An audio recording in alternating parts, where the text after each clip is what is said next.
Hey guys, Hello everyone, welcome to another wonderful episode of the VGHC show. I'm 3-Bit and we'll be taking a look at the Netflix original show, The OA. So this episode specifically will be speculating, theorizing, and asking questions about the story and maybe confirming some questions others might have about the show itself. So if you have not watched the show, be sure to do so before watching this video. So let's begin. The fifth movement.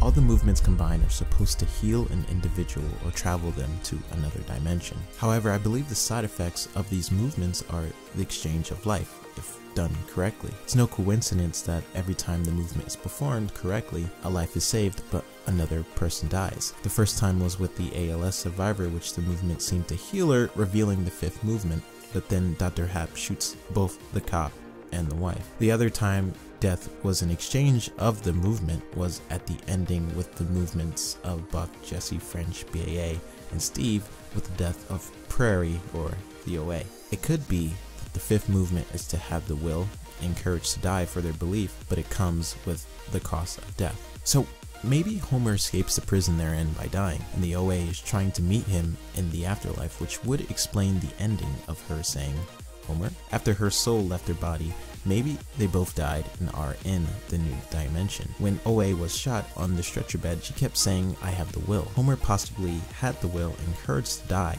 by the end of the fifth movement, and so did the OA. And them meeting at the end of the show would coincide that they are in another dimension, the afterlife. Cartoon said you would have to suffer immensely in order to travel there, so it makes sense. The books. Underneath Prairie's bed happened to be 4 books found by French. One of the books was called Angels by Audrey Epps, who is a real author and happens to have a real book called Mute, which is a story about other dimensions. And the main protagonist in the book's name is Buck, which is a character on the show. Not only does it get weird there, but the author of the book is tweeting about the OA on her official Twitter page. The other book, Iliad, is a real book as well, written by Homer. He just so happens to be blind and a tale teller, similar to OA. The name Homer in Greek means hostage, which the Homer in the show just so happens to be. Coincidence? I think not. 5. If you need to be willing to die to travel to another dimension, which is invisible, is it possible that the 5 of them died in that cafeteria and traveled to an alternate dimension? Cartoon mentions if you want to travel to other dimensions, it requires immense sacrifice and pain. The invisible self is described in previous episodes, but the finale episode just so happens to be called The Invisible Self. After the school shooter shoots into the crowd, they're getting tackled. It appears the crowd are looking in several directions, but not at the 5, as if the 5 either died or transferred to an alternate dimension. It's possible that they are dead by the time the shots went off, or already traveled and disappeared by the reaction of the crowds. It also makes sense, as the police are blocking all of the students from seeing OA as she's on the stretcher bed, except them. They're just letting the 5 of them by, as if they are invisible. The shooter. Who could that shooter be? Is it possible that the shooter is Prairie's father? There's only a glimpse moment that you get to see the actual shooter's face, and I do think this was done intentionally. They share similarities in that the shooter has both blonde hair and blonde eyelashes, which resemble Prairie, and it seems to look slightly like her father, judging from the brief frame. Rachel. In the FBI building, Rachel had her name in Braille, and for some reason she was never put in the death machine. Is it possible she worked with the FBI to find out about the afterlife after her near-death experience, or maybe she lied about her near-death experience to begin with? We know that there are competitors out there in relation to Dr. Hap meeting the other guy who specialized in his field, NDE. It's also a bit odd that Rachel's plants seem to be the only ones that are dying in her cell, which can support the theory that somehow she is the traitor in the group. The OA even stated that Rachel was never given a movement, yet everyone else in the prison cells had received one. Dr. Hap also never closely examined Rachel or put her in the death machine for some reason. The fifth movement actually came from the sheriff's wife, which makes even more sense that Rachel was not supposed to be there. Replacements. It's also a bit out there, but what if Buck was Rachel? When Buck is running to one of the houses to meet up with the others, she happens to see flares on the street and pieces of the car accident, which almost perfectly describe Rachel's near-death experience. It can also explain Rachel talking about a red backpack and Buck also having one.